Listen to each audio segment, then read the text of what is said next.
हम पिछले कुछ दिनों से ग्रीवेंस रिड्रेसल के बारे में बात कर रहे हैं। जब आपके प्रिंसिपल्स आपसे खुश नहीं हैं तो मैंने सोचा क्यों ना हम टेक्नोलॉजी के बारे में बात करें कि कैसे आप टेक्नोलॉजी इस्तेमाल कर सकते हैं। बहुत से लोग कहेंगे कि ग्रीवेंस रिड्रेसल तो एक कंप्लेंट लॉगिंग सिस्टम है, उसमें ऐसा क्या खास है। लेकिन कोई बात नहीं, हम देख लेते हैं कि आप उसको कैसे और इम्प्रोवाइज कर सकते हैं जिससे कि आप ग्रीवेंस रिड्रेसल कर सकें। ध्यान रखिए, सिर्फ कंप्लेंट लॉगिंग एक अलग चीज़ है और प्रिवेसी रिलेटेड ग्रीवेंसेस आपको 200 से 250 करोड़ रुपए की पेनल्टी तक ले जा सकता है। मेरे यूट्यूब चैनल पे आपका स्वागत है, जिस पे आप रोज डेटा प्रिवेसी का नया कंटेंट देखते हैं। और जैसा कि मैंने कहा, आज हम बात करेंगे ग्रीवेंस रिड्रेसल सिस्टम की। डेटा फिड्यूशियरी क्या है? क्विक, डेटा फिड्यूशियरी वो कंपनी है जो अपने नाम से डेटा कलेक्ट कर रही है और प्रोसेस कर रही है। वो खुद कर रही है या प्रोसेसर से करा रही है, लेकिन ओनरशिप उसकी है डेटा को लेके।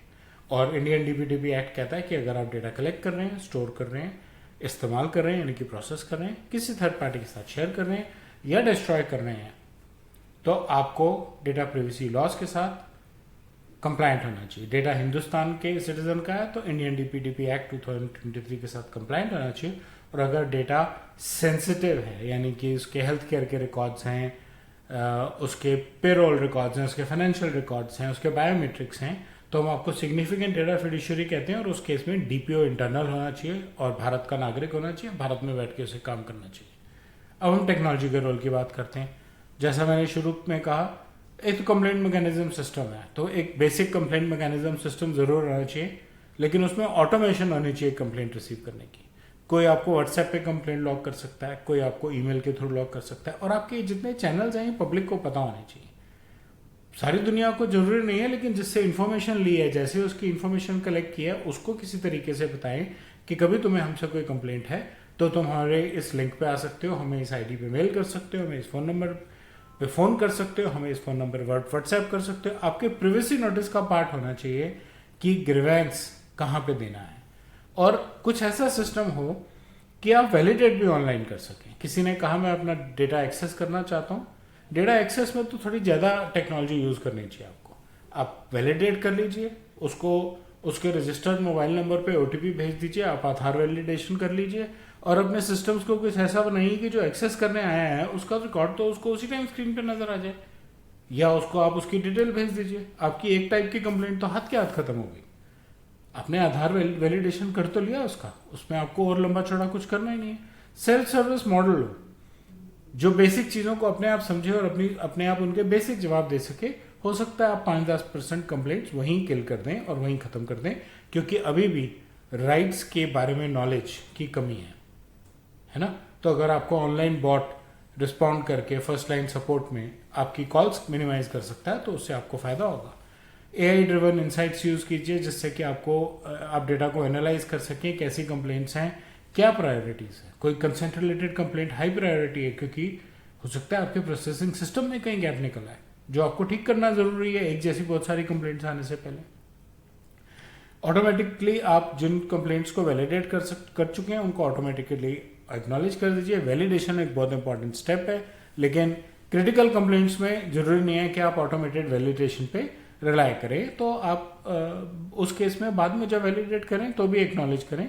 नहीं भी वैलिडेट हुआ तो भी आप इतना तो एक्नॉलेज कर सकते हैं कि आपकी कंप्लेंट आई है, अब हम वैलिडेशन करेंगे और उसके बाद उस कंप्लेंट पे डिटेल में काम करेंगे। और अभी तक हम बात सिर्फ इस चीज़ की वैलिडेशन की कर रहे हैं कि कंप्लेंट वही आदमी लॉग कर रहा है जिसके रिकॉर्ड की बात हो रही है, ठीक, और हम उसी के ओटीपी और ईमेल आईडी को यूज कर रहे हैं। सेकंड लेवल ऑफ वैलिडेशन ये भी है कि कंप्लेंट जेन्युइन भी है कि नहीं है, जो आपको अदरवाइज अपने प्रिवेसी टूल्स के थ्रू करनी पड़ेगी।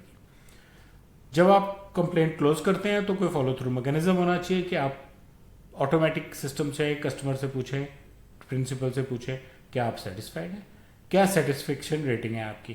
कंप्लेंट की कैटेगरी होनी चाहिए, ये डेटा सब्जेक्ट राइट की थी, एक्सेस की थी, इरेजर की थी, कंसेंट के इशू की थी, जर्नल क्वेरी थी, ये सब कैटेगराइज करना चाहिए आपको। बहुत स्टैंडर्ड चीज़ें हैं वैसे। डेटा सब्जेक्ट के राइट्स, जैसा मैंने पहले भी कहा कि ऑटोमेटेड सिस्टम हो जिसमें आप आके कहें कि ये मेरा फ़ोन नंबर है, आपके पास मेरा पर्सनल डेटा है और मैं देखना चाहता हूँ कि मेरा क्या पर्सनल डेटा है। आपका सिस्टम इतना ऑटोमेटेड हो कि अगर आपको व्हाट्सएप आए और आप जानते हैं कि ये नंबर आपके पास रजिस्टर्ड है, आप वैलिडेट कीजिए, एक्नॉलेज कीजिए और उसको व्हाट्सएप पे उसकी डिटेल भेज दीजिए। एक लेवल की कंप्लेंट खत्म। अगर वो नेक्स्ट लेवल पे कहता है इसको इरेज कर दीजिए, इसको पॉज कर दीजिए, इसको प्रोसेस मत कीजिए, इसमें चेंज कर दीजिए, तब आपको डिटेल वेरिफिकेशन करनी पड़ेगी। वहाँ पे तो अगर कोई अपना एड्रेस चेंज कराना चाह रहा है तो आपको आधार वैलिडेशन तो करनी मैंडेटरी हो जाएगी, बट वो एक सेकंड प्रोसेस है, पहले प्रोसेस पे खत्म हो गए। और उस केस में भी आपको अगर अपनी डेटाबेसिस को रिस्ट्रक्चर करना है कि आप कितनी इफेक्टिवली, कितनी स्पीड से ये चेंजेस ला सकते हैं, वो बहुत इंपॉर्टेंट है। 30 डेज की टाइमलाइन है वर्ल्ड वाइड, और हमें उम्मीद है कि जब इंडिया में भी कानून आएंगे तो 30 डेज की बात होगी, 6 महीने नहीं मिलेंगे कोई एड्रेस चेंज करने के लिए। आपके पास रियल टाइम डैशबोर्ड होना चाहिए रिपोर्ट स्टेटस देखने के लिए, अलर्ट्स जो आपको रिमाइंड करा सकें कि टिकट को इतने दिन हो गए और अब सिर्फ इतने दिन बचे हैं, ऑटोमेटिक स्टेटस अपडेट और क्लोजर पे फॉलो अप। ये कुछ बेसिक स्टैंडर्ड चीज़ें जो आपको अपने अलर्ट मैकेनिज्म्स और कंप्लेंट मैकेनिज्म सिस्टम में डालनी चाहिए, और उसकी कॉम्प्रिहेंसिव रिपोर्टिंग एआई के थ्रू मैनुअली आप एनालाइज कर सके किस टाइप की कंप्लेंट्स ज़्यादा आ रही हैं, कंसेंट में कहाँ इशू आ रहे हैं, कितनी बार पेनल्टी लग चुकी है, क्या रेक्टिफिकेशन यूज़ की, ऑटोमेटिक टूल ने कितनी मदद की, इस टाइप के कैटेगरीज के आप रिपोर्ट्स बना सकते हैं। उसके अलावा आपको कुछ एडवांस टेक्नोलॉजीज यूज़ करनी चाहिए जिससे कि आपके डेटा प्रिंसिपल्स को भी और आपके regulators, data protection board of India को भी आप पे कॉन्फिडेंस बढ़े। आपका ये जो ग्रीवेंस रिड्रेसल सिस्टम है, आप क्यों ना इसको ब्लॉकचेन मेथड से डेवलप करें, जिससे कि आप इम्यूटेबल लॉगिंग कर सकें, जिसको कोई टैंपर नहीं कर सकता, और वैसे ही आप उसकी ट्रैकिंग कर सकें। ऐसा करने से आपकी ट्रांसपेरेंसी और आपकी अकाउंटेबिलिटी पता लगेगी, लोगों को आप पे विश्वास होगा कि आप बहुत अच्छे मैकेनिज्म्स और टेक्नोलॉजीज यूज़ कर रहे हैं। कोई आपसे बात करता है, ऐसे टूल्स अवेलेबल हैं जो आपका सेंटिमेंट एनालाइज कर सकते हैं आपके बात करने के तरीके से। डेटा प्रिंसिपल जब आपके कंप्लेंट मैकेनिज्म में टेलीफोनिकली लॉगिन करके किसी से बात कर रहा है, उसकी टोन से आप गेज करें कि वो कितना परेशान है, और अकॉर्डिंगली आप प्रायोरिटाइज कर लें। हो सकता है अदरवाइज लो प्रायोरिटी कॉल हो, लेकिन उसको ज़्यादा परेशान देख के उसका कॉन्फिडेंस जीतने के लिए आप उसको ज़्यादा जल्दी आंसर कर दें। प्राइवेसी मॉनिटरिंग टूल्स के साथ इंटीग्रेट कर लेंगे तो आपको आंसर करना और रिस्पॉन्स देना थोड़ा ईजी हो जाएगा, फास्ट हो जाएगा। और मल्टी चैनल सपोर्ट तो बहुत बहुत लाजमी सी बात है कि phone, chat, email, messaging applications, online links, इनके थ्रू आप कंप्लेंट्स रिसीव करें, और मोबाइल ऐप डेवलप करें जिससे कि यूज़र मोबाइल ऐप पे आए और कंप्लेंट डाले, मोबाइल ऐप पे वो देख सके कि उसकी कंप्लेंट का स्टेटस क्या है।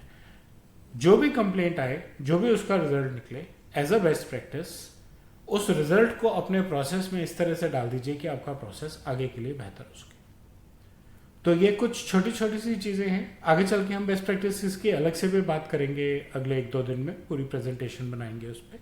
लेकिन टेक्नोलॉजी को कैसे यूज़ कर सकते हैं आप अपने ग्रीवेंस मैनेजमेंट सिस्टम को इम्प्रूव करने के लिए, अपने डेटा प्रिंसिपल और data protection board of India का कॉन्फिडेंस जीतने के लिए, उसके बारे में सिर्फ इतना ही। मुझे उम्मीद है आपको मेरा कंटेंट अच्छा लगा। पहले लाइक आइकन दबाएं, मेरे यूट्यूब चैनल से सब्सक्राइब करें और अपना फीडबैक कमेंट सेक्शन में शेयर करें। धन्यवाद।